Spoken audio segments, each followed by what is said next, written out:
ಮಾಡ್ತಾ ಇರುವಂತದ್ದು. ಪೊಲೀಸ್ ಇಲಾಖೆಯಿಂದಲೂ ಕೂಡ ಪರೋಕ್ಷವಾಗಿ ಹತ್ಯೆಕೋರರಿಗೆ ನೆರವು ಹೋಗಿದೆ, ಅದನ್ನೇ ನಾನು ಹೇಳಿದ್ದು, ಲೀಕ್ ಆಗಿದ್ದಾವೆ ಒಂದಷ್ಟು. ಹೌದೌದು. ಈಗ ಅವನು ಎಲ್ಲಿ ಹೋಗ್ತಾ ಇದ್ದಾನೆ, ಮತ್ತೆ ಅವನ ಹತ್ರ ಯಾವುದೇ ವೆಪನ್ ಇಲ್ಲ, ಮತ್ತೆ ಯಾವುದೇ ರೀತಿ ಆಯುಧಗಳಿಲ್ಲ, ಇವೆಲ್ಲವನ್ನ ಕನ್ಫರ್ಮ್ ಮಾಡಿ ಹೇಳಿದವರು ಯಾರು?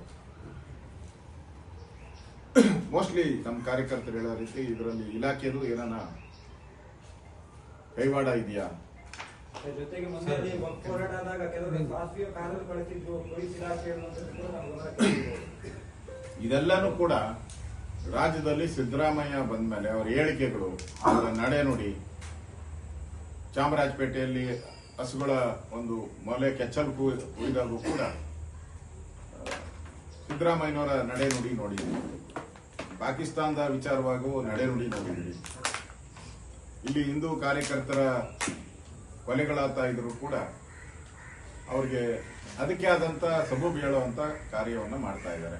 ಇದು ನಿಜಕ್ಕೂ ಈ ಸರ್ಕಾರ ಎಷ್ಟು ಕಾನೂನು ಸುವ್ಯವಸ್ಥೆಯನ್ನ ಕೈ ಚೆಲ್ಲಿದೆ ಅನ್ನೋದಕ್ಕೆ ಇದು ಸ್ಪಷ್ಟ ಉದಾಹರಣೆಗಳನ್ನ ಇವತ್ತು ನಾವು ನೋಡ್ತಾ ಇದ್ದೀವಿ.